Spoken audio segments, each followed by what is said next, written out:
نحمده ونصلي ونسلم على رسوله الكريم أما بعد فأعوذ بالله من الشيطان اللعين الرجيم بسم الله الرحمن الرحيم عن أبي هريرة قال قال رسول الله صلى الله عليه وسلم خير يوم طلعت عليه الشمس يوم الجمعة فيه خلق آدم وفيه أدخل الجنة وفيه أخرج منها ولا تقوم الساعة إلا في يوم الجمعة أو كما قال عليه الصلاة والسلام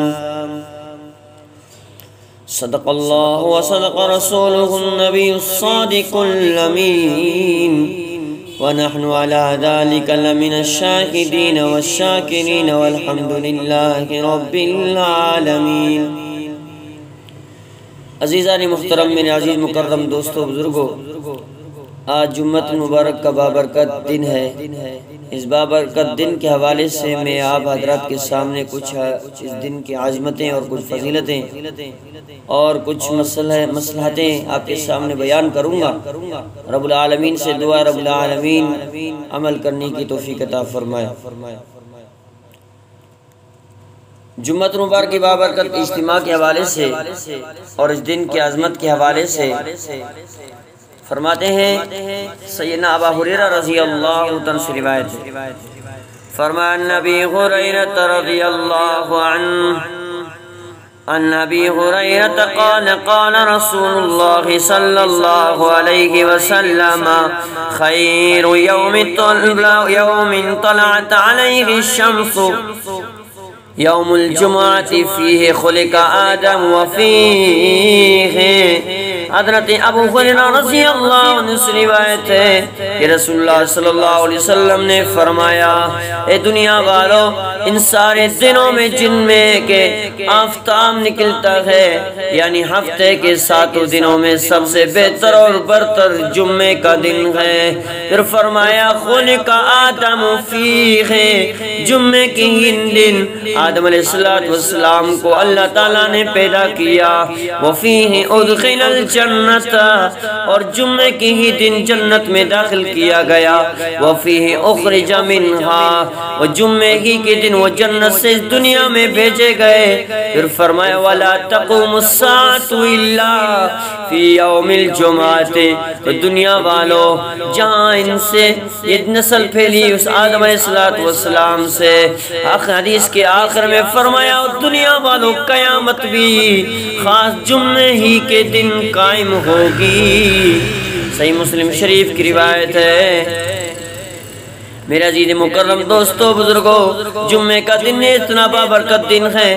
دوسرے دنوں میں دن رات کی 5-6 نمازوں میں جن کے بعد جماعت پڑھنے کا حکم ہے، ان کے علاوہ سنت نوافل جو انفرادی طور پر ہی پڑھے جاتے ہیں، ان سب کے متعلق میرے محبوب صلی اللہ علیہ وسلم کے ارشادات معمولات ہم نے پچھلے سبق میں پڑھ چکے ہیں۔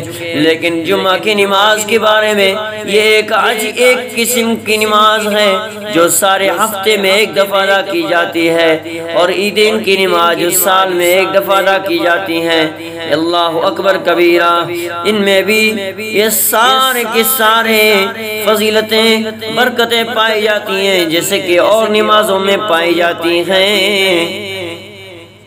میرے عزیز محترم، جمعہ مبارک کے بابرکت اجتماع کے لیے ایک اللہ والے تابعی حضرت عبید بن سباق رحمت اللہ علیہ سے روایت ہے کہ ایک جمعے کو خطاب فرماتے ہیں میرے محبوب کریم صلی اللہ علیہ وسلم نے فرمایا، مسلمانوں، اللہ تعالیٰ نے جمعے کے اس دن کو آپ کے لیے عید کا دن بنایا ہے، لہذا اس دن یعنی جمعے کے دن غسل کیا کرو اور کپڑوں پہ خوشبو لگایا کرو۔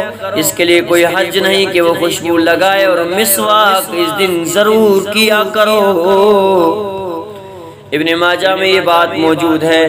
اور ایک مسئلہ آپ کے سامنے پیش کرتا ہوں، اکثر جمعے کے دن جب خطاب چلتی ہے تو خطاب کے دوران جو بعد میں لوگ آتے ہیں تو جو لوگ بیٹھے ہوتے ہیں پہلے سے ان کے اوپر سے گردنوں سے اپنے پاؤں پھلانگ کے جاتے ہیں۔ توجہ کرنا، میرے محبوب صلی اللہ علیہ وسلم نے ایسے لوگوں کے لیے کیا وعید فرمائی۔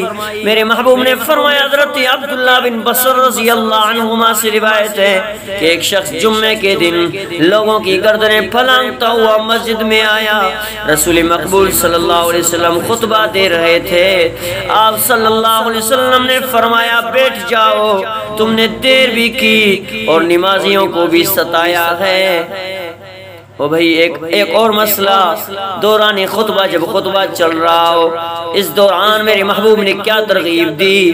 حضرت ابو ہریرہ رضی اللہ عنہ سے روایت ہے کہ میرے محبوب کریم صلی اللہ علیہ وسلم نے ارشاد فرمایا کہ جمعے کے دن امام کے خطبے کے دوران اگر تم نے اپنے ساتھی سے یہ بھی کہا کہ خاموش ہو جاؤ، تب بھی تو نے غلطی کی، تب بھی تو نے گناہ کی۔ میرے عزیز محترم دوستو بزرگوں، جمعے کے دن خط بنوانا، ناخن تراشنا، یہ سب نبی علیہ السلام کی سنت سے جو بالکل وضاحت ہیں، کیونکہ میرے محبوب صلی اللہ علیہ وسلم سے آخری روایت میں پڑھتا ہوں، حضرت ابو ہریرہ رضی اللہ عنہ سے روایت ہے کہ میرے محبوب صلی اللہ علیہ وسلم جمعے کے دن نماز کو جانے سے پہلے اپنے ناخن اور اپنے لبے تراشا کرتے تھے۔